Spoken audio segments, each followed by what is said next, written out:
You are listening to WRFG Atlanta. WRFG provides a voice for those who have been traditionally denied open access to the broadcast media through the involvement of a broad base of community elements to guarantee that access.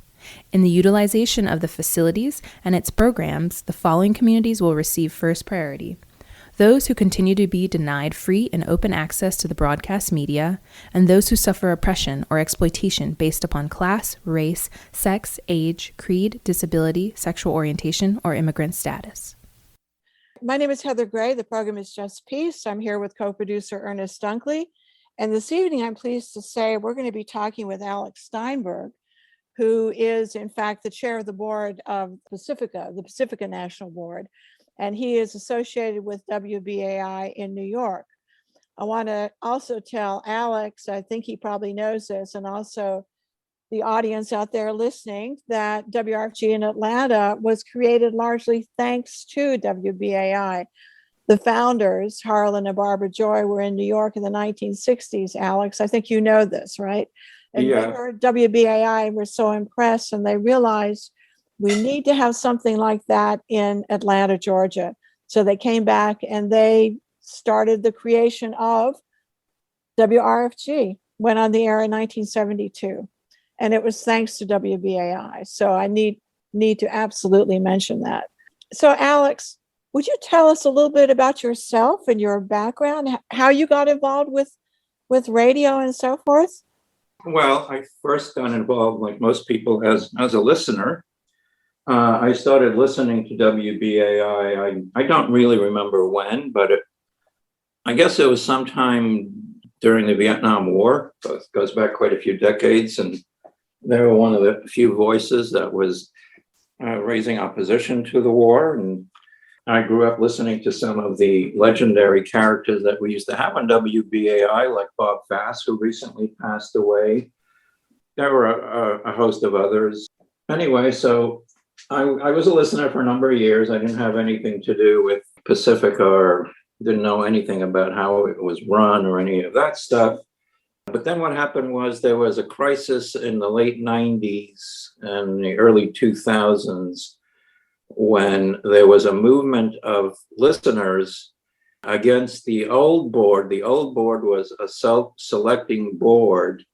And well, the history of it is kind of, I don't want to go through all that, but at some point it was felt by many of the listeners, as well as many of our producers, that the Pacifica board was going not in the direction we wanted it to go, that they were becoming, let's say, corporate-like. They tried to fit into the NPR model of programming, and that would inevitably mean that any voice of dissent, you hear me now? So what I'm saying is that it was felt that there was a movement away from Pacifica's mission, which I always understood to be a unique voice that was in opposition to the mainstream media and mainstream way of thinking and doing business. Or let's just say not necessarily in opposition, but an independent voice offering a different point of view. Okay.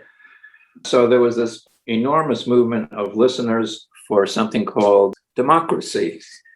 So that eventually resulted in our new bylaws being adopted.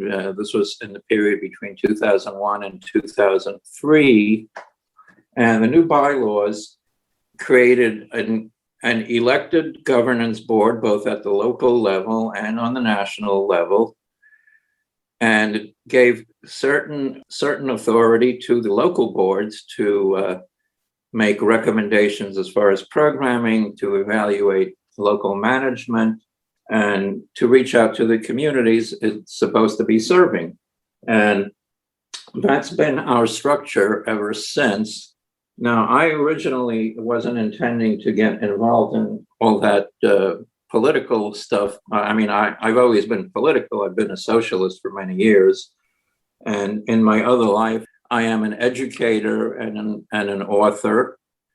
And I've written quite a bit on areas of philosophy and political theory and so on. But anyway, I decided to get involved in this struggle at Pacifica because I thought it was something, this was a rare opportunity to see how democracy works on the ground, and I wanted to throw my hat in the ring. So I did wind up running for the local board, and I think that was back in 2003. And to my surprise, I was elected. I didn't think I'd be elected because nobody knew me particularly. I wasn't like I was a household name or anything. But I was elected, and then I've been serving on both the local board of WBAI as a listener representative, and in 2009 I began to serve on the Pacifica National Board. Members of the Pacifica National Board are elected by their local boards. And that's important because it's the local boards who know the people and know what they stand for. Anyway, so I served a 3-year term on the Pacifica National Board. At that point, I was off in 2012, and I was sort of not in the governance structure until I came back in 2016 when I was reelected to the local board, and I returned to the Pacifica National Board in 2017, just in time to participate in fixing some longstanding problems. The biggest of which was that the WBAI antenna was on top of the Empire State Building, and they were charging us an incredible rent. And we had signed, I'd say the Pacifica Board back in 2005 signed a contract with Empire State for 15 years. And that contract was, if we had kept it, we would have been looking at a bill of something like $75,000 a month, if you can believe that. And that was clearly unsustainable. And there was a court hearing over it. Anyway, we finally made a settlement with Empire State. Making the settlement possible was a loan that the Pacifica Board took out. And some people have criticized that loan, but what they really need to understand is when we took out the loan and made the settlement with Empire State, we saved ourselves $1.9 million because that's what was left on the lease with Empire State. And we got out of the lease 2.5 years earlier than we would have ordinarily. So that's really why we did that. And WBI moved their tower to 4 Times Square, which was far, far more affordable. And we've been there ever since. And there's been a lot of controversy about the loan, but let me say that we have been making all our interest payments on time. We recently got an extension of the loan, and we have very concrete plans of how we're going to pay it back. I expect that by the end of the year, we will have actually paid back at least $500,000 on that loan, and possibly as much as $1 million. We're using bequests that the different stations get to pay off part of the loan. We also have plans for new revenue streams that we can go into if you like, but I don't know if people want to follow the details of all that. Anyway, the bottom line is we were in bad shape for several years. Since 2017, the Pacifica Board has done a lot to fix things. And we're now at the point where we're going to be actually caught up on our audits for the first time in 6 years by the end of June. And that's a big deal because that means we will be able to apply for all sorts of grants that we're currently not eligible for because all the grant foundations, they want to see your financial figures and they want to see your audits. So we'll be able to show it to them very soon. So let's get back to a few other things. That's excellent, though, Alex. Thanks for sharing that. I know that the signal in New York associated with WBAI has been very controversial. And I have done an interview with you about this before, but just tell us briefly, there was an effort on the part of some folks in Pacifica to close down WBAI? Yeah, that was going to be the next thing I was going to get into. Okay, go for it. Okay, this was back in October of 2019. We had an interim executive director. His name was John Vernale, and he had the backing of some members of the board. And he got into that position. He never really told us what his agenda was. He just said he was going to fix things, and I guess too many of us believed him. And after being on the job for total of about 2 months, he actually went ahead and shut down WBAI without any authorization from the board, or without even any knowledge of the majority of board members. He came in with his security guards. I think the date was October 7th, 2019. And WBAI immediately went to court to get a temporary restraining order until this was fixed, because he had absolutely no authority to do any of this. He had the backing, I should add, of several members of the Pacifica board. Anyway, the case was heard in court. It took over a month to wend its way through the various courts and challenges. And a month later, the Supreme Court in New York State ordered WBI restored, and also made a pronouncement that there were several board meetings where the people on the board who supported the shutdown of WBAI tried to ram through a retroactive approval of this action. And the only way they were able to do that was to literally stifle the votes of 5 directors. They simply did not allow 5 sitting directors to vote or even to participate in the debate. Clearly something completely improper and illegal. The court agreed with us. They pronounced that was completely improper. And when the Pacifica board was finally able to meet without these constraints, we went ahead and made official the restoration of WBAI. We removed the interim executive director who was behind this unauthorized action. And we set up plans for addressing all the financial issues that Pacifica has been involved with. But no sooner had this happened, by the way, than at the same time we were back in court, because another group of people who supported the shutdown of BAI decided to launch a referendum to change the bylaws. And the way they did this, basically, they took us to court and forced us in this moment of crisis to arrange a bylaws referendum. Anyway, that was the referendum of 2020. By the time that happened, it was in March of 2020, it was defeated by a 2-to-1 majority. That attempt to change our bylaws was moving it in the direction away from a democratically elected board toward, again, to self-selecting boards and stripping local station boards of any kind of ability to do anything or make any pronouncements on the direction of their local stations. Anyway, we defeated that attempt, but guess what? We're in a new vote on another attempt to rewrite the Pacifica bylaws. This one is sponsored by a group calling themselves New Day Pacifica. And although the details of their rewrite of the Pacifica bylaws differ from the last one, the effect would be essentially the same. It would move Pacifica toward more of a corporate NPR type model, a top-down hierarchical kind of governance structure. Local station boards would be stripped of any real power. Even the stations themselves would lose most of their representation on the new Pacifica National Board. In addition, they wish to impose 4 officers on the Pacifica National Board who never were elected.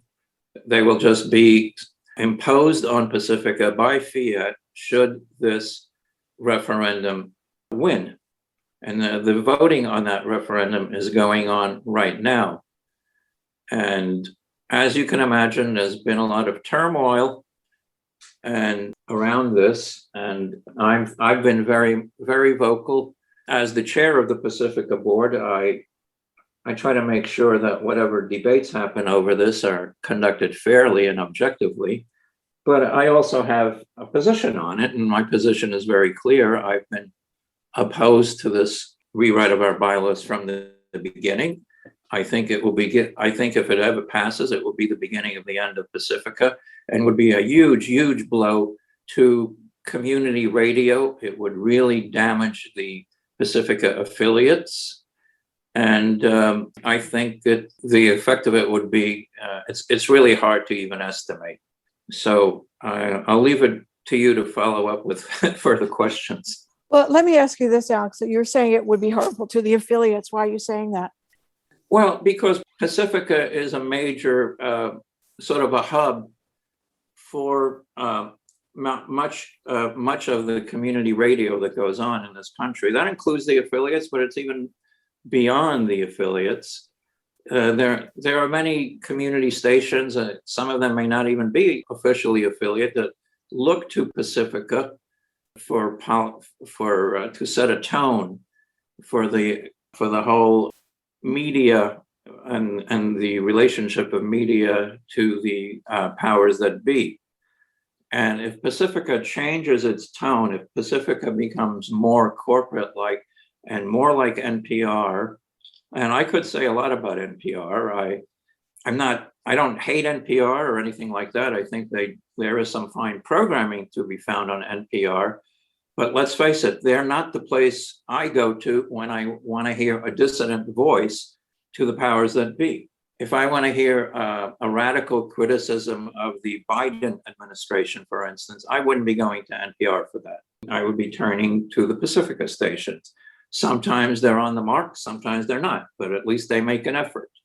So, we've always had very good relations with all the community stations and of course the affiliates, and I don't want to see that damaged. It would just be a big blow to the whole infrastructure of community radio in this country.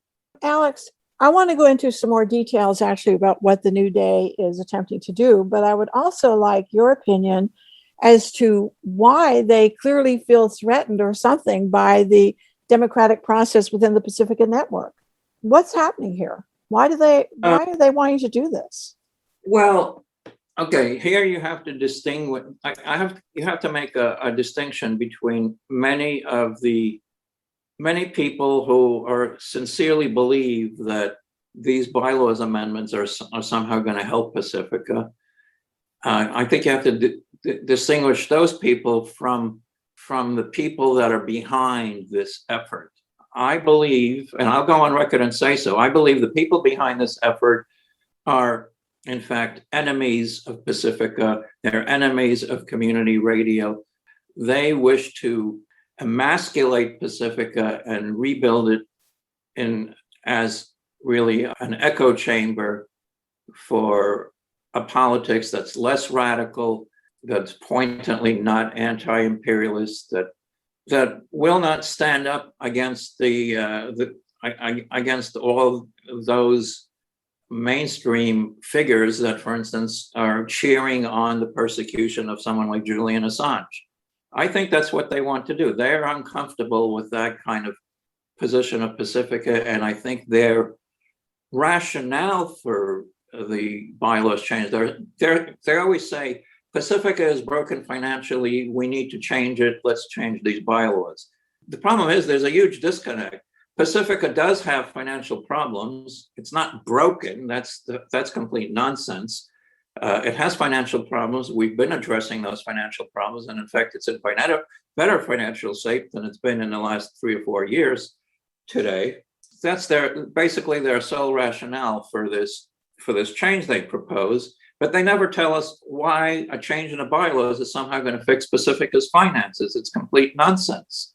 They have never proposed any real financial solutions to fixing Pacifica. The Pacifica board we have a number of concrete proposals on the table, some of which are in the process of being implemented, some of which are still in the process of being researched. We think there are many ways we can generate new revenue without doing things like corporate underwriting or just selling our soul or something like that. And for instance, one idea is to create an advisory board for Pacifica that will be composed of experts in various areas, and particularly in fundraising, and luminary figures many people look up to. And that could really help Pacifica's image. It could help us a lot in fundraising. Another idea is to restore the emergency preparedness plans of all the different stations. This is something that we're obligated to do anyway. And it's a particularly important thing to do for stations that reach many rural areas, because in many rural areas, if there's some kind of emergency, one of the first things to go is the internet. But guess what? You can lose the internet, but you can still have broadcast radio signals. So that's why radio plays a really important role in emergency situations. And that's something a lot of people don't understand. And there's also funding available for things like that. So these are just a couple of the things we're pursuing. And contrary to the propaganda from the New Day people, they have not offered any concrete plans whatsoever. The only thing they say is we will hire professionals to fix things. I don't know what that means, and I don't know what kind of professionals they have in mind. All I know is that the fellow that was hired in 2016, who shut down BAI illegally, he was called a professional. So if that's the kind of professional they mean, I don't want to have anything to do with that. Now, Ernest Dunkley, you want to jump in here, please? I don't know if I'd be a very in the middle person about this, because I really grew up on BAI in New York, and it made a profound difference back in the 60s. Yeah, me too. It made a profound difference. Why is that, Ernest? Why? Why did it? Well, actually, they had a broadcasting situation coming also out of in the community, like on the Lower East Side. There was the firehouse, I believe, that Amy used to work out of with her reporter. And Amy Goodman, you mean? Yeah. Yeah, right. Okay. That's where I first heard her. And she was the only voice really then that was on a radio station that you had access to, that was on the ground radio system that, they couldn't shut it down. It was broadcasting on the ground where you could reach it. And that's so important. But I don't see anything equal to that anywhere anymore. And it's very sad, because I feel dark clouds settling over this country. Not that there wasn't one before and they didn't realize it, but the ramifications of not taking care of a lot of things are building up. And what can you say other than please keep up the fight? Right. Well, let me give you an example of what the relationship has been with the community historically. And even that still goes on even today. But as you know, you must have listened to Bob Fast when you were in New York. He recently passed away. But one of the things he did was he would make a call for listeners to come out, and just to come out to a certain venue and do things like help clean the streets, because there was a sanitation strike on the Lower East Side and the streets were filthy, and said, well, why don't we get people from the community to come out and clean it? So he said, let's meet me on the Lower East Side on such and such a time, such and such a day, and we'll do some cleaning there. And what happened was the sanitation department found out about it, and they sent a crew to clean that street, of course, but none of the other streets. So when the crowd got there, they said, okay, let's go clean another street. Oh, good for them. Yeah. But he also did, it was a famous thing where he called everybody. This is back in the 60s. And, we had these things called happenings. I don't know if you recall that stuff. And he called on WBI listeners to come together at Grand Central Station. And he explained that there was a group at Grand Central Station that would be sending a message against the war, the Vietnam War I'm talking about, and they wanted some show of support. So guess what? Several thousand people descended on Grand Central Station, and that caused what has been later called a police riot.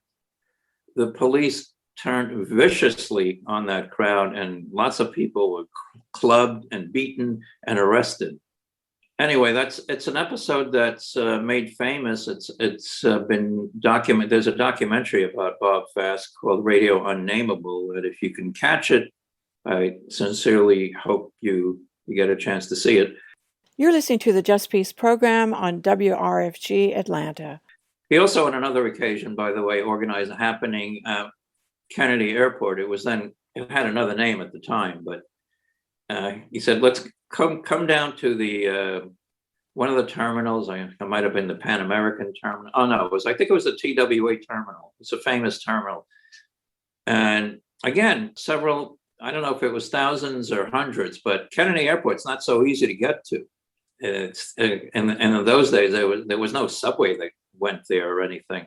So you can imagine all these people went out of their way to show up at Kennedy Airport. And basically the idea was just to greet people coming to New York from foreign countries and welcome them. so that happened. That's wonderful. Yeah. Okay, that's great. When was that? It was either the late 60s or early 70s. And, we've always had, relationships with the community whenever there was a case of police brutality against people of color. We were always there to cover it. We always gave the people in the community a chance to voice their views about what was going on. And we also gave opportunity to the official position of the city sometimes, and sometimes we'd organize debates about this. But we've always been there for the community. We've many years we had live coverage of what's got to be like one of the biggest events in the city and maybe in the whole country, and that's the Labor Day celebration that's conducted by the Caribbean community that's based largely in Brooklyn. And they often get well over 1 million people participating. And they come not just from the immediate neighborhoods in New York, but people come in from other states that come in from Toronto. I mean, it's quite a scene. And I've been to it several times. They have costumes and floats. It's very much a part of the tradition of many of these Caribbean countries. And you can buy food anyway. We generally had live coverage on the spot of this event. Sometimes we haven't been able to for logistical or technical reasons, but it's just another one of the things we cover. Just to give you an example of our interaction with the community. Oh, no, that's wonderful, Al. Go ahead, Ernest. Sorry. Go ahead. Yeah, I was going to say it truly is very wonderful, because I was a member of a group that was part of a consortium of groups that was pressing for a representation of the different ethnic groups in Brooklyn at the time.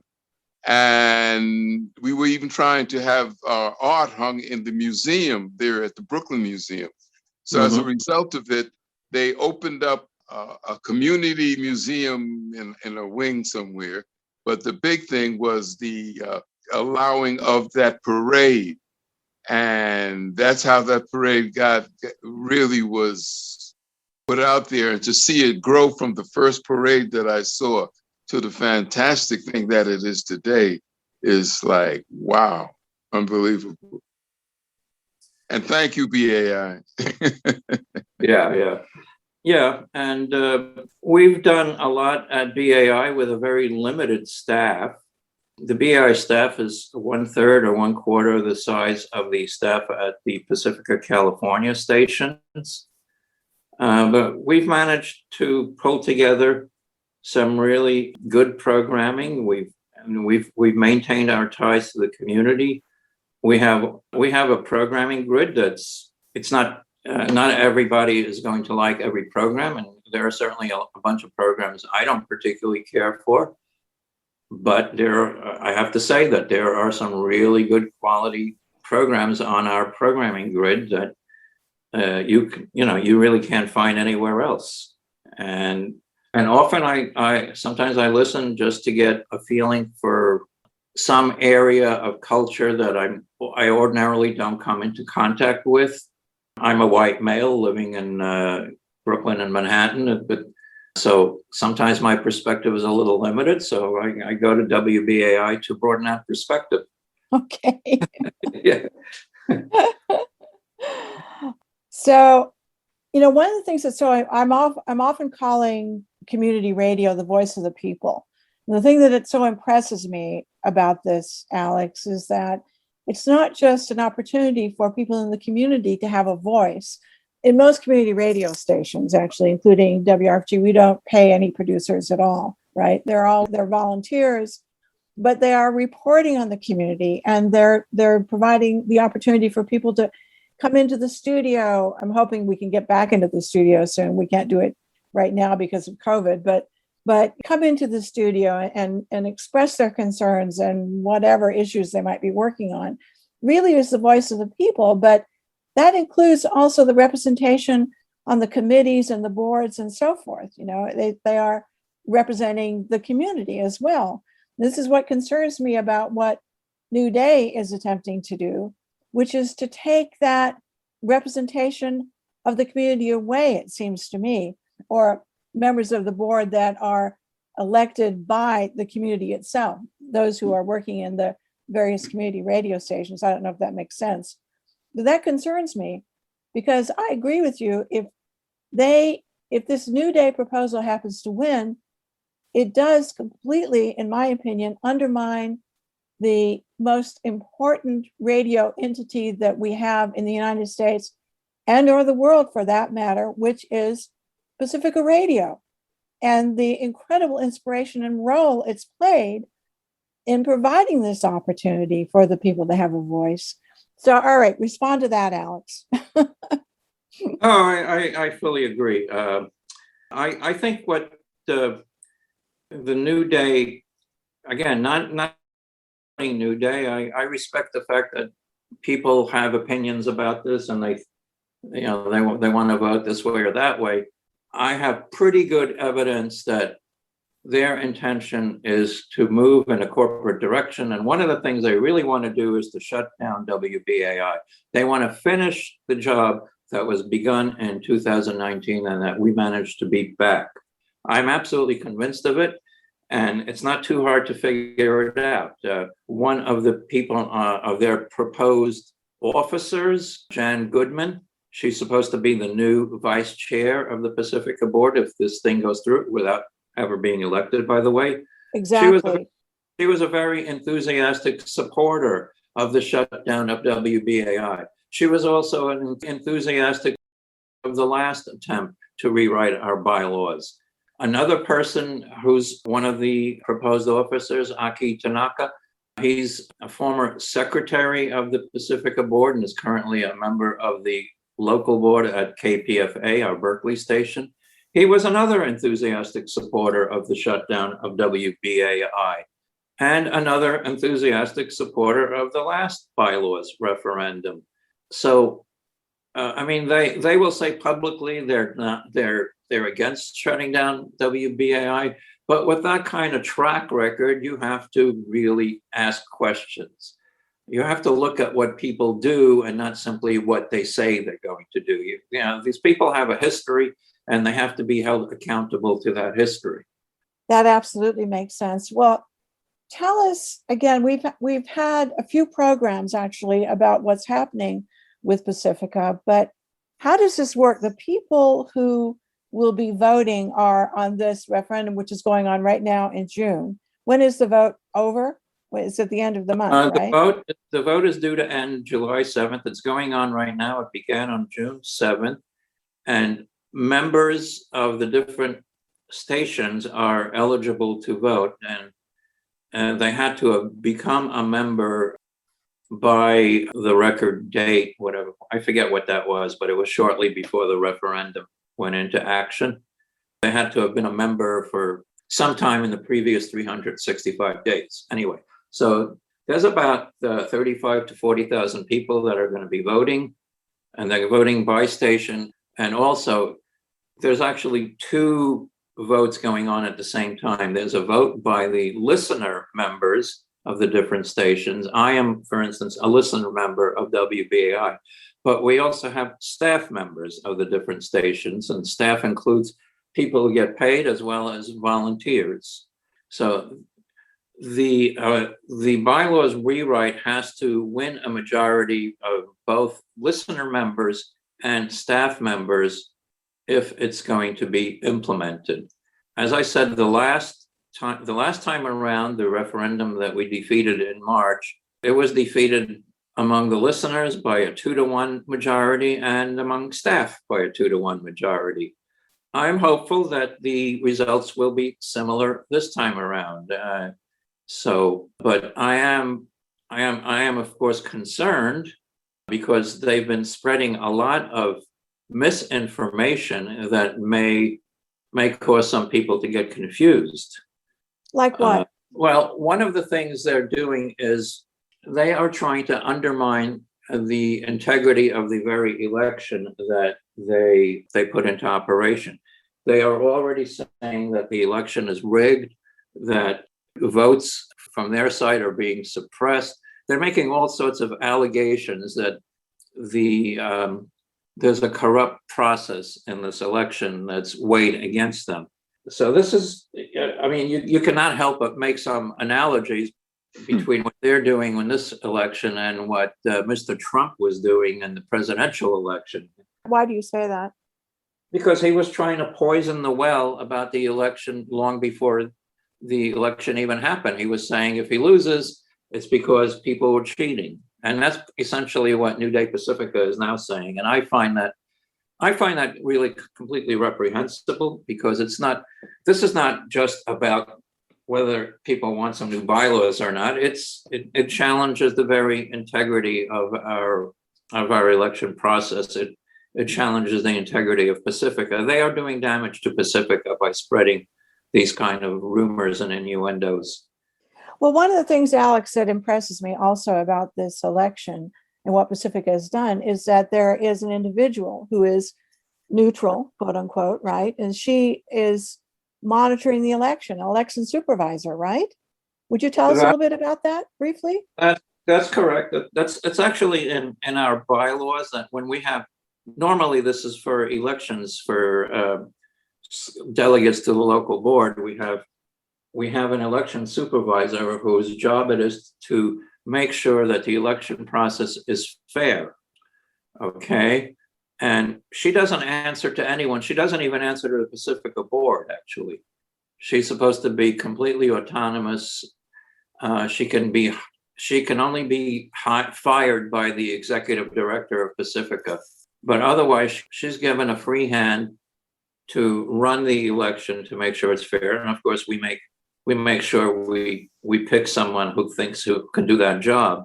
And for the last 3 or 4 years, we've been very fortunate to have a national election supervisor. His name is Renee Penaloza, who is incredible. She does a fantastic job, and she calls out any violations of the election process. When people file a complaint to her, she calls people out.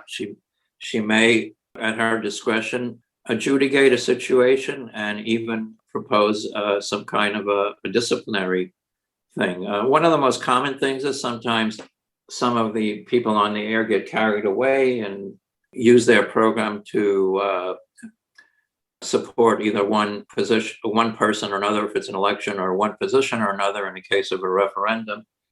And that's not allowed unless you give equal time to the opposite side. And that's the way it should be. We shouldn't be using the resources of Pacifica to favor any particular side when we have an election or a referendum. So her job is to make sure that happens. And if somebody does something like that, then she might say this person cannot broadcast until for the following 2 weeks or something like that, or they have to have a special program giving the views of the other side or whatever it is. For this particular referendum, we also have an arbitrator on top of the national election supervisor. And that's because we entered into an agreement that is Pacifica's legal representative entered into an agreement with the New Day Pacifica's legal representative that if there's some dispute about the rulings of the national election supervisor, it could be presented to an impartial arbitrator. So we're doing that for this particular referendum. One of the things we didn't actually talk about at the very beginning is, and I've talked about this in a number of radio programs, Ernest and I have actually, but there are 5 Pacifica stations. We didn't go into the 5 Pacifica stations. And so let's just talk about those 5, Alex. So there's WBAI that we've been talking about primarily. And then there's, let's go through them. the two California stations, the Washington station and the Houston station. Could you just give a summary of those? I could try, yes. Our sister station in DC is WPFW. It's they have a largely African American audience, and it's one of the great delights of Pacifica that they are able to reach a larger audience than any other Pacifica station, and they have some wonderful programming. Call themselves Jazz and Justice. They do have, and they're just wonderful. They've made some really innovative programming. And jazz it does play a large role in their program, but they with us on most issues, and by I mean WBAI, right? And we often exchange programs with them, and we have a really good collaboration. And my hats are off to all the people at WPFW, their management, their producers, their listeners. They're great. Before we go on to any other stations, so I need to say that I think it's the Washington station and also the New York station, WBAI, that have the most Black producers. Am I correct? I believe that's true. Compared to the other stations. Yeah, both stations are extremely diverse among the staff. I believe WBAI is pretty much the percentage of African American and Latino and white producers more or less echoes the actual demographics of the listening area. We do have some more work to do in some of the other stations. It is a goal of Pacifica to have diversity both in programming and among staff, and we try to encourage that as much as possible. And we've been fairly successful, but I'd be the first to admit we still have a ways to go in certain areas there. Right. We certainly could use more representation by women, more representation by Asian Americans. We're not perfect. That's what I'm trying to say. But anyway, let's get on to some of the other stations. KPFK is our station in Los Angeles. Los Angeles is the second largest media market in the country after New York, and they have a huge Latino and African American population in Los Angeles. And our Los Angeles station does feature a good deal of Spanish language as well as bilingual programming to meet the needs of that community. And it's been they've had some difficult times recently financially, but we're working on that, and we hope to fix that. That's great. Let's get on to KPFT. That's our Houston station. Houston is also a really large media market. It's like the fourth or fifth largest in the country. Again, a very large African American and very large Latino population in the Houston demographic area. I believe the demographics of the staff could use some improvement in that area. I'm not sure it accurately reflects everything about the Houston demographics. The Houston station is currently struggling, but we're working to get them back on track. One of the great things the Houston station does, by the way, is they cover the executions that take place in Texas.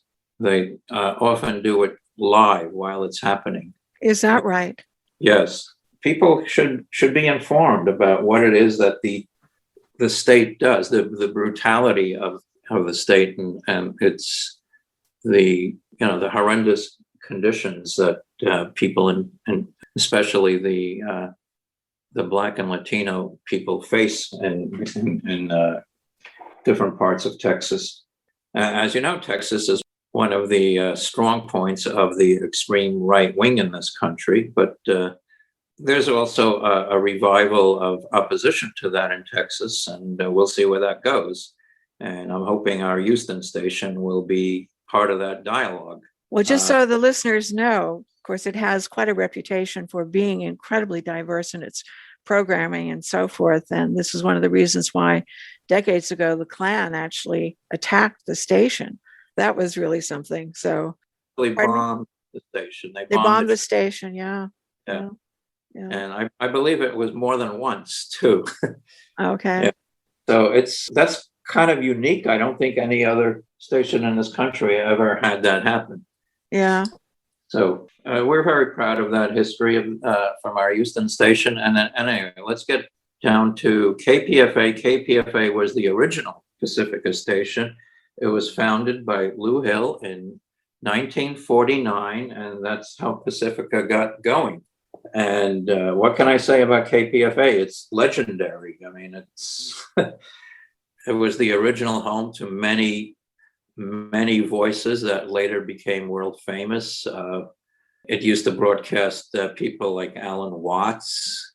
If you remember who he was a person that preached spiritual anthropologist, Zen Buddhism. KPFA has been through everything. KPFA was the station that was the intermediary when this group that was kidnapped Patty Hearst was trying to make their demands known. They called KPFA was the station they called to publicize.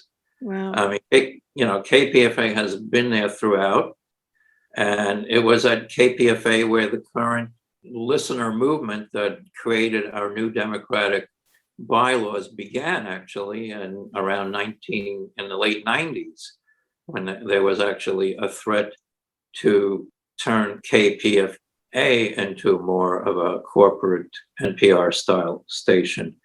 It's all kind of ironic because many of the people behind the New Day rewrite of our bylaws come from the KPFA listening area. I think maybe they might want to learn something more about their own history. That makes sense.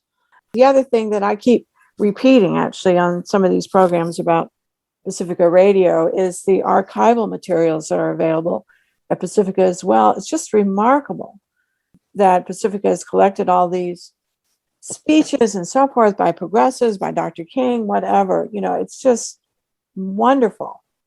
Yeah, I mean, that's another part of Pacifica are the archives. It's actually a separate unit of Pacifica.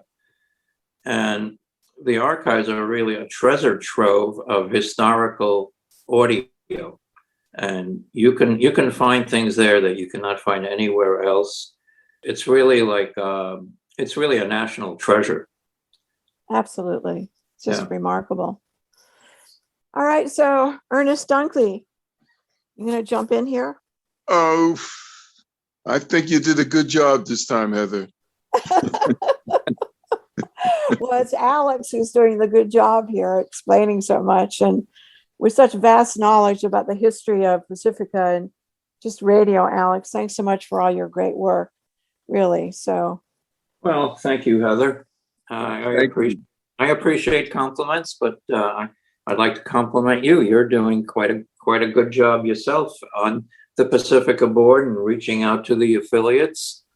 I will say this, as far as the affiliates go, I know you can't vote in our election unless you also happen to be a member of one of the Pacifica stations, but you can reach out to people and you can explain to them what's going on. That's a good idea. Thank you for that. I mean, Thank you. We need your help. The Pacifica needs the help of the affiliates. Now, just so everyone knows, I know I've said this in a number of programs, but there are some 210 community radio stations around the country that are affiliated to Pacifica, and they're affiliated because they take some of the Pacifica programs, so, and pay Pacifica actually for it. But a lot of the interests and concerns are very similar to what is happening right now with Pacifica, I think. So, yes, thank you for that comment or that request, Alex. That we need the voices of the community radio stations as well in this struggle. So, anything else you would like to say, Alex Steinberg? Basically, I'm in this to make sure that there is another voice in the media that is distinct from. First of all, you have this bilge of right-wing radio and propaganda from the Trumpist wing of the American elite, and many people think it's enough to counter them by voicing giving voice to the Democrats, the corporate Democrats, the Joe Biden administration, and we don't think so. I don't think so anyway. I think we need a truly independent and radical voice. And I'm not just talking about political matters. I'm talking about cultural issues, the things that really matter to people. They need to hear the other side of the story, and generally they don't get it. They get one side that has two different echo chambers. It's the American duopoly, the Republicans and Democrats. They change hands from one election to the next, but in the end, we still have, we have the same old. We have never-ending wars against people all over the world. We have no health care in this country. The pandemic showed what a disaster the American healthcare system is. We need a place where the real issues that matter to people in their lives are aired and given a voice. And I hope that's what Pacifica will be and continue to be. Well, thank you so much for that, Alex Steinberg. And thank you so much for sharing all this with us this evening. And also thank you, Ernest Dunkley. And thank you, Alex. That was well done. And that explanation of the different types of programming that separate Pacifica from the other stations totally, when you explained the different types of programming that went on in the eras, the time slots that needed support, media station to voice the thoughts of the community.